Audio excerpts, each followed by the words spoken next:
दोस्तों, इस वक्त की सबसे बड़ी खबर, सबसे बड़ी अपडेट चंद्रयान-3 को लेकर आ रही है।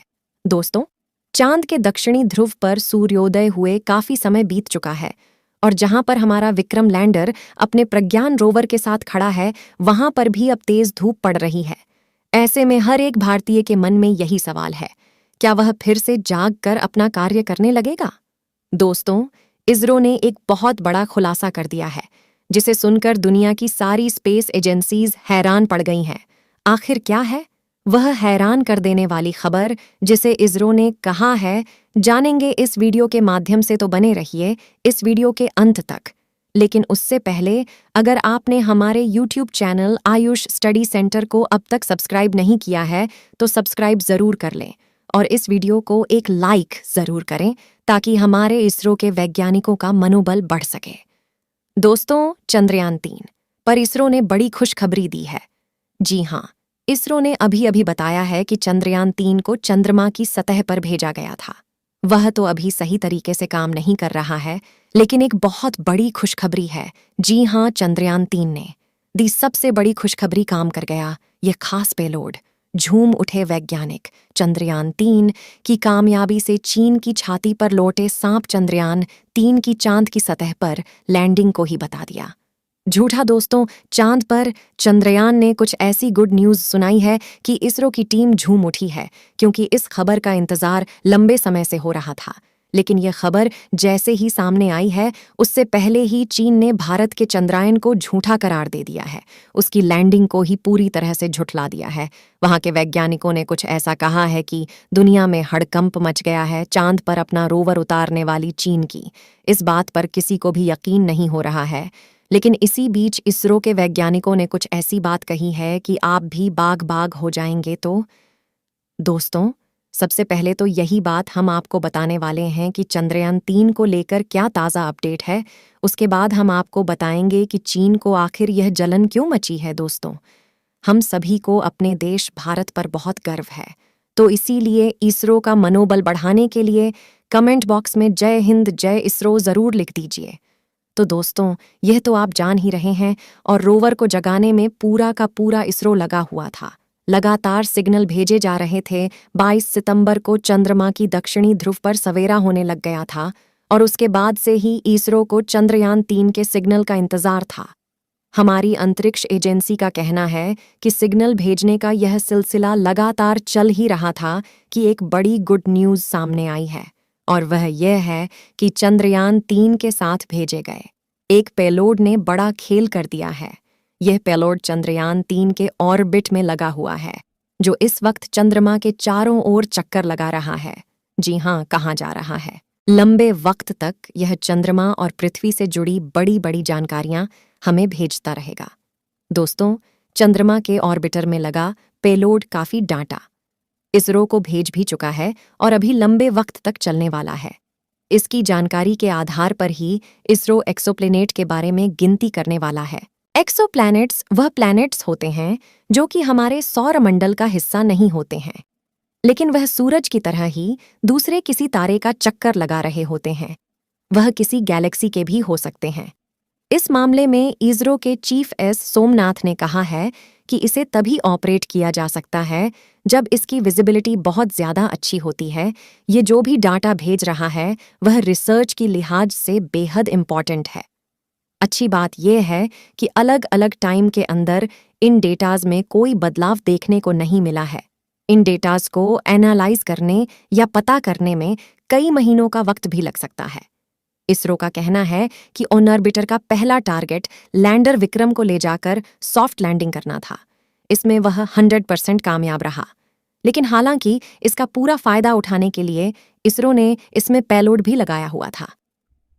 इसरो का कहना है कि जीवन की खोज के लिए यह पेलोड बहुत ज्यादा सहयोगी रहेगा। इससे ग्रहों की स्टडी की जा सकेगी। इसरो का कहना है कि पहले ऐसा लगता था कि ऑर्बिटर केवल 6 महीने तक ही काम करेगा, लेकिन इसके अंदर फिलहाल काफी सारा फ्यूल बचा हुआ है और ऐसे में यह 1 साल से भी ज्यादा वक्त तक काम कर सकता है। यह चंद्रमा के चारों ओर 100 किलोमीटर ऑर्बिटर में चक्कर लगा रहा है। वहीं दोस्तों, चंद्रयान-3 के रोवर और लैंडर को लेकर भी इसरो के पूर्व चीफ किरण कुमार ने बड़ी बात कही है। उन्होंने कहा है कि इसरो को बस केवल एक सिग्नल का इंतजार है। जब तक कि लैंडर का ट्रांसमीटर ऑन नहीं होगा, हमारे पास कोई भी एक्टिविटी की फैसिलिटी नहीं है। उसे धरती पर संदेश भेजना होगा कि वह अभी जिंदा है या हो सकता है सभी सिस्टम यानी कि सभी उपकरण काम कर रहे हों, लेकिन हमें पता नहीं चल सकेगा। चांद के ऊपर सो रहे विक्रम लैंडर और प्रज्ञान रोवर से संपर्क साधने की कोशिश तेज कर रखी है। हालांकि हर बीते घंटे के साथ ही भारतीयों की उम्मीदें भी धुंधली होती जा रही हैं, क्योंकि सवेरा होने के बाद एक सप्ताह यानी कि बहुत सारा टाइम धरती पर बीत चुका है और वहां कुछ वक्त बाद ही फिर से रात हो जाएगी। हालांकि दोस्तों, इसरो ने उम्मीद नहीं छोड़ी है। लगातार चांद पर बैठे अपने दोनों दूतों से संपर्क साधने की कोशिश हो रही है और इस मामले में चीन का लैंडर और रोवर बड़ा एग्जाम्पल है, जो रात होने के बाद भी जाग रहा है। मतलब चीन का जो लैंडर है या रोवर है, वह बहुत बड़ा एग्जाम्पल है हम लोगों के लिए, जो कि रात होने के बाद भी जाग रहा है और काम कर रहा है। हालांकि उसके अंदर ऐसा सिस्टम फिट नहीं किया गया है जिसे वह रात के अंदर -200 डिग्री तापमान होने पर भी गर्माहट का एहसास कराता रहे और वह चलता रहे। लेकिन इसरो ने चांद के ऊपर नया ही इतिहास रच दिया है। लेकिन इसी बीच चीन के वैज्ञानिकों ने भारत के चंद्रयान-3 के चांद के दक्षिणी ध्रुव पर उतारने के दावे को ही झूठा करार दे दिया है। चीन के चंद्र मिशन से जुड़े वैज्ञानिक जीवांक ने कहा कि भारत का चंद्रयान-3 दक्षिणी ध्रुव पर उतरा ही नहीं है। हालांकि दोस्तों, चीनी वैज्ञानिकों के बकवास दावे की हवा उसके यहाँ के ही दूसरे स्पेस साइंटिस्टों ने निकाल करके रख दिया। दोस्तों, यह जो बकवास करने वाले साइंटिस्टों के पहले चंद्र मिशन के मुख्य वैज्ञानिक रह चुके हैं, उन्होंने यह भी दावा किया है कि भारत के चंद्रयान-3 ने ना तो दक्षिणी ध्रुव पर और ना ही उसके पास ही लैंडिंग की है। चीनी वैज्ञानिक ने कहा कि चंद्रयान-3 का लैंडिंग पॉइंट चंद्रमा का दक्षिणी ध्रुव था ही नहीं, ना ही चंद्रमा का ध्रुवीय इलाका। दोस्तों, इसके पीछे चीनी वैज्ञानिक ने दावा किया है कि चंद्रमा का दक्षिणी ध्रुव का इलाका 88.5 से लेकर 90 डिग्री के बीच में है। लिहाजा भारत का चंद्रयान यहाँ उतरा ही नहीं। वहीं अमेरिकी स्पेस एजेंसी नासा का मानना है कि चंद्रयान का दक्षिणी इलाका 80 से लेकर 90 डिग्री के बीच में है।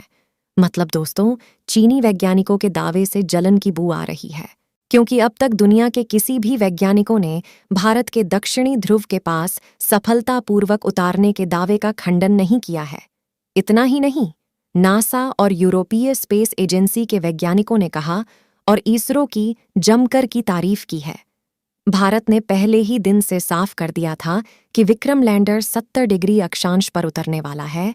यह चंद्रमा के दक्षिणी छोर के पास में मौजूद है और इस मामले में बड़ी बात यह रही कि चीन की ही हांगकांग यूनिवर्सिटी की रिसर्च लेबोरेटरी ने चीन के दावे को खारिज कर दिया है। इस लेबोरेटरी ने चीनी वैज्ञानिकों के दावे के बारे में कहा कि जिस पार इसरो का चंद्रयान-3 उतरा है, उसे चांद का दक्षिणी छोर माना गया है। वह अपने आप में एक बड़ी उपलब्धि है। चीन वालों ने ही चीन के वैज्ञानिकों की धुआं निकाल दी। और दोस्तों, चीन भारत को लेकर बहुत सारी बकवास करता रहता है, क्योंकि भारत के चांद पर कदम रखने को चीन पचा नहीं पा रहा है और वह चाह रहा है कि जल्द से जल्द चांद के ऊपर अपनी बस्ती बसा करके वहां पर बर्फ और हीलियम के खजाने को लूट ले। लेकिन दोस्तों, चीन का यह प्लान फेल होता दिखाई दे रहा है। अमेरिका के बाद अब भारत से भी उसे कड़ी चुनौती मिल रही है। तो दोस्तों, आपको इस वीडियो में बहुत सी नई जानकारी मिली होगी, इसलिए इस वीडियो को एक लाइक और चैनल को सब्सक्राइब ज़रूर कर लें, ताकि हम आगे भी आपको ऐसे ही नॉलेज वाली वीडियो देते रहें।